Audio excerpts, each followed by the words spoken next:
안녕하세요. 며칠 전 아내에게 벨로 걷어차 이혼 요구를 받은 유부남입니다. 억울하기도 하고 아내의 반응이 당연한 것 같기도 하고 답답한 마음에 욕을 왕창 털어놓았습니다. 제 이야기를 듣고 많은 조언을 부탁드립니다. 아내와는 나이차가 무려 8살 차이가 나서 주변에서는 많이들 부러워했습니다. 물론 저도 예쁘고 어린 아내이기에 너무 좋았지만 때로는 무언가 공감할 수 없고 너무 어리고 해맑기만 한 철없는 여성을 갖기도 했습니다. 하지만 니를 화나게 만드는 단 하나의 존재가 있습니다. 그것은 장모님입니다.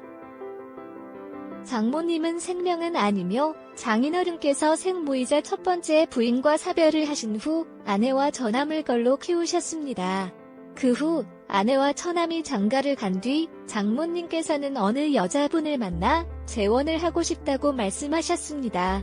가족들은 처음에 장인어른의 말씀에 당황하였지만 환영한다며 그분을 소개해달라고 하였습니다. 그분이 지금의 장모님입니다. 처음 뵈었을 때 장모님 모습은 아직도 잊지 못합니다. 장인어른보다 무려 15살이 어린 저와 고작 3살 차이인 누나였습니다.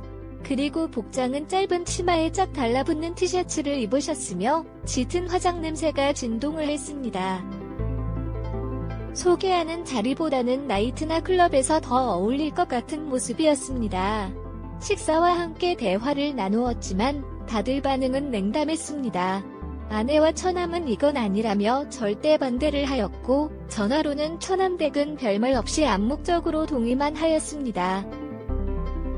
그러나 장인어른은 그분의 겉모습과 달리 속은 여리고 착하다며 이해해달라고 하셨습니다.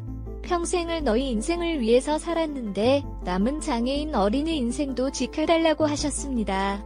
한동안 불화가 있었지만 결국 장인어른 뜻대로 재혼을 하시게 되었습니다. 너무 어린 새엄마 삼장모님에 대한 호칭도 부자연스럽고 어색했지만 그래도 장인어른이 행복해하셨기에 모두 노력하였습니다. 그러나 행복할 것만 같은 시간은 길지 않았습니다. 2년 정도 지나서 장인어른은 암에 걸리셔서 수술과 항암 치료를 몇 차례 받으셨지만 약 1년의 투병 생활 끝에 돌아가셨습니다. 안타깝게도 젊은 장모님이 장인 어린아이나 건강 상태를 고려하지 않은 채 고리하게 여행도 다니고 밤늦게 데이트도 다니고 술도 함께 많이 마시면서 장인어른께서 일찍 돌아가시게 되었습니다. 제가 봐도 장인어른께서 1에서 2년 사이에 많이 수척해 주신 것 같았습니다. 그러니 아내는 더운 장모님을 원망하였고 장인어른이 계실 때에도 가족들과 자문유 사이에는 분명한 보이는 벽이 있었습니다. 결국 모든 가족들의 원망과 화살은 정모님께서 올렸습니다. 장인어른은 이렇게 될 것을 미리 예상하셨던 것 같습니다. 어느 날 평소와 다름없이 낮에 시간이 나서 병원에 들렀습니다. 병원비를 결제하고 병실에 올라갔습니다. 장인어른은 혼자 계셨고 조용히 말씀이 있다며 바람 쐬러 나가자고 하셨습니다. 마음이 쌓였던 제가 그 전에 장인어른과 소주 한 잔씩 하면서 말 동무를 해드리고 나왔습니다. 많이 답답하고 힘드시죠? 하면서 장인어른께 말씀을 드렸습니다. 한참을 고민하시면서 혹시라도 자기가 죽게 된다면 아주 가끔이라도 장모 찾아뵙고 아무라도 물어주면 안 되냐고 하시는 것이었습니다. 그러시면 장모도 많이 외로운 사람이라며 부탁한다고 하셨습니다. 빨리 쾌차하셔서 집으로 가시면 장모님께도 더 잘하고 처갓집에도 더 자주 찾아뵙겠다고 하였습니다. 자네만 믿는다면 제안 한번 부탁을 하셨습니다. 장례가 끝나고 어느 정도 시간이 지날 때쯤 정원님께 전화를 드렸습니다. 집에 계신다고 하셨습니다. 퇴근하고 과일 및 모기 등을 처리하고 들렀습니다.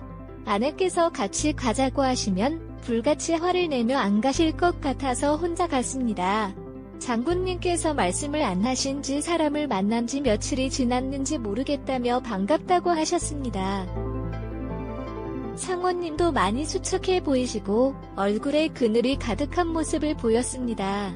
장모님의 이런저런 이야기를 들으며 저녁 식사를 마치고 나왔습니다. 다음에 또 오겠다고 인사를 드린 후 나왔습니다. 고맙다고 자주자주 놀러 오라고 하시는 모습에 마음이 아팠습니다. 그날 이후 2, 3일에 한 번씩은 꼬박꼬박 전화를 드렸습니다. 집에만 계시지 말고 친구도 만나시고 나들이도 다니시라고 말씀드렸습니다. 깔고 또 만날 사람도 없다며 그냥 집에 있기 좋다고 하셨습니다. 그래서 정말 외출하고 싶으신데 가실 곳이 없으시면 점심때 회사 근처에서 전화 달라고 하였습니다.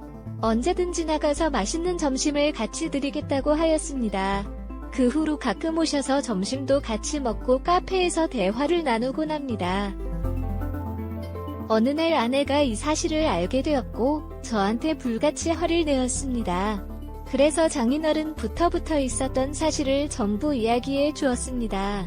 아내는 장인어른의 부탁을 무시하지 않고 들어준 것은 고맙지만 앞으로 장모님과 개인적인 연락은 하지 않았으면 좋겠다고 하였습니다. 그리고서는 장모님께 전화해서 더 이상 자기의 새엄마도 저의 정모도 아니니 연락하지 말라고 하였습니다. 이 사실은 처남에게도 알렸습니다. 처남은 이게 그 정도까지는 할 필요가 없다며 심한 일이 아니냐고 하였지만 아내는 확실하게 이 사안에 대해 확실하게 해야 한다고 말씀하였습니다. 그렇게 한두 달이 지났을 때 장원님께 연락이 왔습니다. 그래도 가끔은 제가 연락을 줄 것이라고 생각했는데 한 번도 안 와서 서운했다며 시간 될 때 처갓집에 놀러 오라는 것이었습니다. 집에 이것저것 고장나고 교체해야 될 것은 많은데 할 줄도 모른다며 도와달라는 것이었습니다. 그래서 이번 주말에 한번 찾아뵙겠다고 말씀을 드렸습니다. 아내에게는 주말에 회사 상무님들이랑 골프 약속이 있다고 거짓말을 하고 처갓집으로 갔습니다. 장모님께서 반갑게 맞이해 주셨습니다. 수도 전구 벽지 보술령 꼬리 등등 수리미 교체를 하였습니다. 그 집도 어릴 때부터 살던 집이라 이래저래 오래돼서 고장난 것들이 많았습니다. 점심시간이 훌쩍 지나서야 모든 것이 끝났고 늦은 점심을 먹게 되었습니다. 장모님께서는 고생 많았다며 맛있는 음식과 막걸리를 주셨습니다. 한 잔, 두 잔 주시는 대로 마시다 보니 조금 취하게 되었고 소파에 쉬다가 잠이 들었습니다. 한참을 자다가 깨어보니 시간이 많이 늦었고 아내에게 술자리가 길어졌다고 문자를 남겼습니다. 그러고는 다시 거실 소파에서 잠을 잤습니다. 잠을 자고 있는데 무언가 소리가 들렸고 장원이 혼자서 술을 드시고 계셨습니다. 저도 옆에 앉아서 한 교장 거들면서 장모님 말씀을 들었고 결국 만취하게 되었습니다. 한참을 자고 있는데 아랫도리가 뜨거운 게 느껴졌고 장모님께서 만지보고 계셨습니다. 그리고 기다렸다는 듯이 올라오셨다. 그렇게 첫 번째 관계를 가지게 되었습니다. 너무 외로웠다며 그날 몇 번의 관계를 더 가졌습니다. 다음날 아침에 서둘러 집으로 돌아갔고 마음이 너무 버거웠습니다.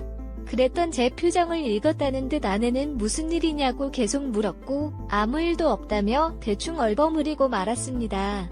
그 사건 이후 장모님은 더 노골적으로 만남을 욕하셨습니다. 계속 거절을 하였지만 해서까지 찾아오셨습니다. 몇 번이고 다음에 찾아뵙겠다며 택시를 태워서 보내드렸지만 또 오셨습니다. 결국 처갓집에 가게 되었고 그렇게 만남을 가지게 되었습니다.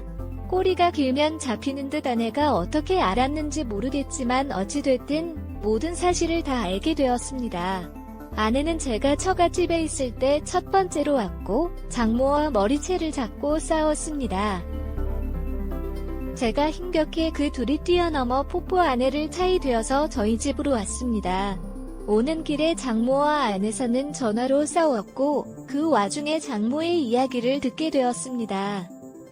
아내 태도가 너무 마음에 안 들어서 일부러 꼬시고 관계를 가진 거라며 자기는 오랜만에 남자 막내도 보고 좋았다며 아내에게 보고 남편 관리나 잘하. 어려운 상황이었습니다. 집에 도착하자마자 아내가 나를 때렸고 집을 나가라고 요구했습니다.